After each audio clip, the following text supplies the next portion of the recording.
So in this video I'm going to, which is our fourth, how to construct a junk journal start to finish. I'm going to show you how I stitch, or try and show you. It's difficult for me because I've only got this single setup and have to do everything in one shot, which is why the eagle-eyed amongst you will see that I've got a different cover. That's because the previous I stitched the previous one and did all my explaining and then realised that it hadn't recorded. I am assuming I hadn't switched it on, but who knows. So I've done another one, so we'll have four similar. Anyway, I'm going to use my trusty little John Lewis mini machine. It's a Janome, really. The best tip I can give you about stitching, and I should say that it's not vital to stitch at all. You've put plenty of glue on this thing and it's not going to go anywhere, but I like the way stitching looks. So I am going to zigzag around the edge. I'm going to start at the back here, the centre back, so that when I overlap my stitching it's sort of the least obvious place for something to go slightly more scruffy, I suppose.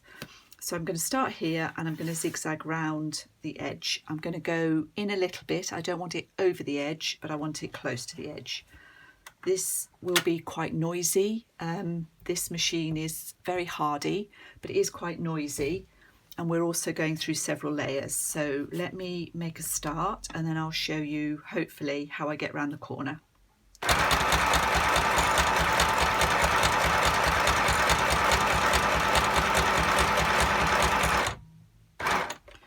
So when I get to the corner, I slow down and I usually finish off by hand cranking a stitch.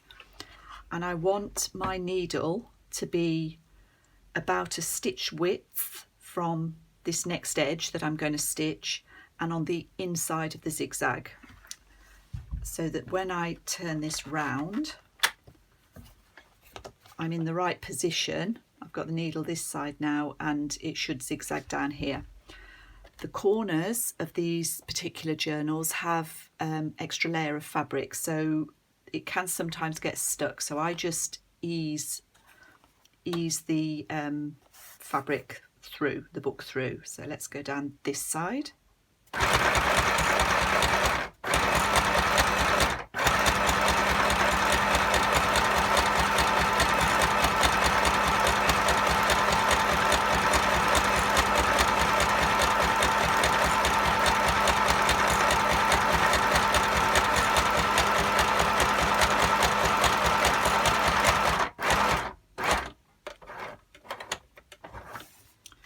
And again, I just hand crank the last couple of stitches just to make sure I'm in the right place.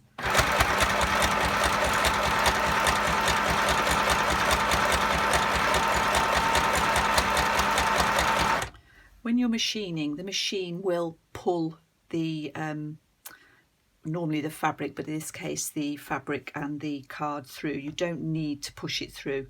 I just do it a little bit at the corner just to make sure we don't get stuck.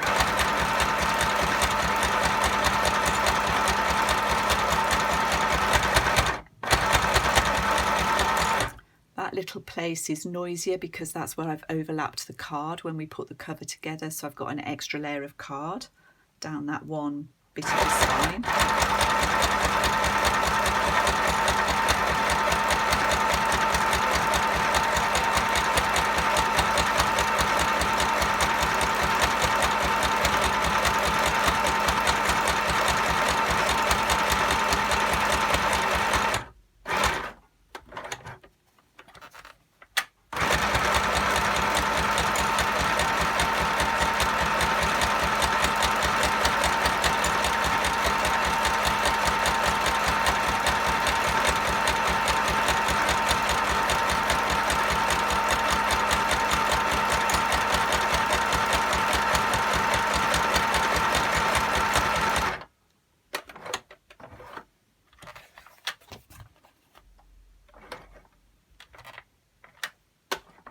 So here I finished on the inside, but I'm just a little bit too far in. I want my stitches to be right on the edge, so I'm just lifting the foot and easing this whole thing up a little bit so that my next stitch is where I want it, on the towards the edge of the book cover.